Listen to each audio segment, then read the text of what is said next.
कार्तिकेय ठाकुर राय दामोदर कृष्ण भगवान की जय। भक्तों, कार्तिक मास महात्म्य में आज हम पढ़ेंगे 10वां अध्याय, जिसको पढ़ने और सुनने मात्र से ही सभी मनोकामना पूरी होती हैं। जो भक्त कार्तिक मास महात्म्य पढ़ना चाहते हैं और पढ़ नहीं पाते, उनको इस महात्म्य सुनने से भी उतना ही फल मिलता है जितना कार्तिक मास महात्म्य पढ़ने से मिलता है। सो ध्यान लगाकर सुने। तो चलिए शुरू करते हैं 10वां अध्याय। राजा पृथु नारद जी से पूछने लगे कि हे महामुने, कार्तिक मास में आपने विष्णु की पूजा का महात्म्य कहा। अब यदि इस मास में और भी देवताओं का व्रत तथा पूजन हो तो वह भी कहिए।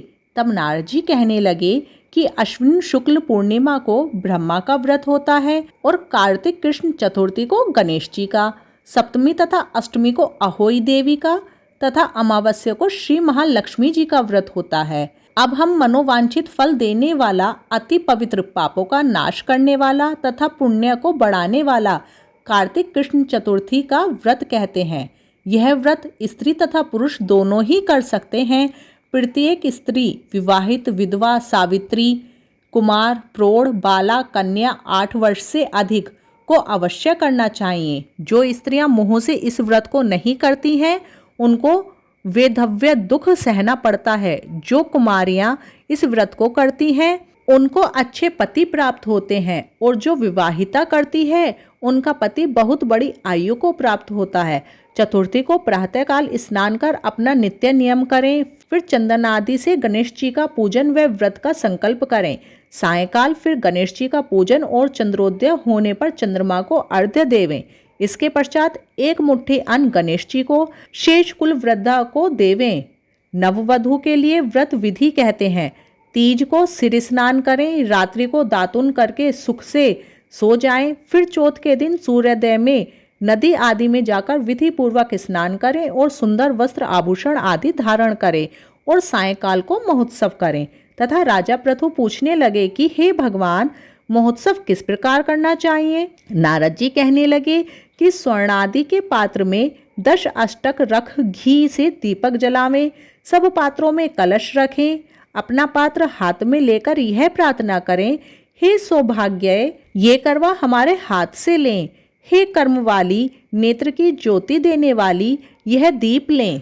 ऐसा 9 बार करें। 10वें बार कहें कि हे बाले, ये करवा लें, जिससे हम पर और तुम पर गणेश जी प्रसन्न हो। इस प्रकार 21 बार दक्षिणा सहित करना।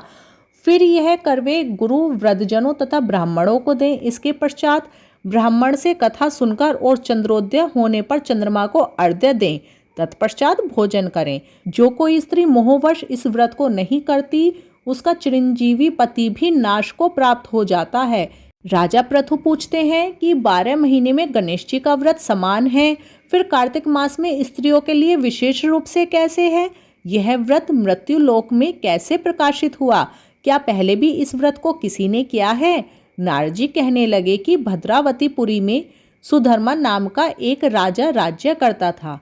उसके देव होम, सुशर्मा, जय शर्मा तथा सुशोभन नाम वाले 4 पुत्र और देवांगना समान वीरमती नाम की एक कन्या थी। वीरमती का विवाह देवव्रत के साथ हुआ।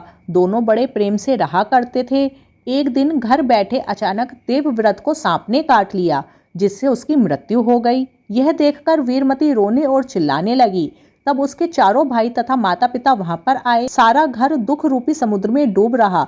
उसी समय दुखों को दूर करने वाले पुलस्त्य जी भी वहां आ पहुंचे। राजा ने हाथ जोड़कर उनसे पूछा कि महाराज, कौन से पाप कर्म से मेरी कन्या विधवा हो गई?